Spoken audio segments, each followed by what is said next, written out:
আল্লাহ তাআলার কুদরতি পা জাহান্নামের ভেতরে ঢুকিয়ে দিবেন।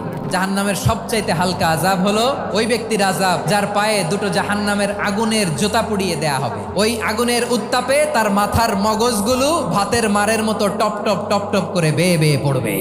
এইটা যদি সবচেয়ে লাইট পানিশমেন্ট হয়, সবচেয়ে হালকা পাতলা সহনীয় আযাব যদি হয়, তাহলে ভয়ঙ্কর তোমার আযাবের কি অবস্থা হবে? জাহান্নামের অবস্থা এত ভয়ঙ্কর হবে, জাহান্নামের ভেতরে লক্ষ লক্ষ কোটি কোটি কাফির মুশরিককে দেওয়ার পরেও জাহান্নাম বলবে হালমিম মাজিদ, আরো আছে নাকি, আরো দাও, আমার ক্ষুধা নিবারণ হয় নাই।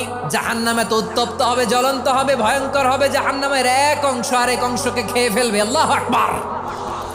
জাহান্নামের রক্ষী ফেরেশতারা কি করবে তারা নিজেরাও বুঝতে পারবে না। কোনো কিছুতেই যখন জাহান্নামকে শান্ত করা যায় না, আল্লাহ তাআলা তার কুদরতি পা জাহান্নামে ঢুকিয়ে দিবেন। দেওয়ার সাথে সাথে জাহান্নাম থেকে আওয়াজ আসবে, কাত বিইজ্জাতিকা ওয়া বিকারামিকা, আল্লাহ আপনার ইজ্জতের কসম, যথেষ্ট হয়েছে, আর লাগবে না। সুবহানাল্লাহ বলেন।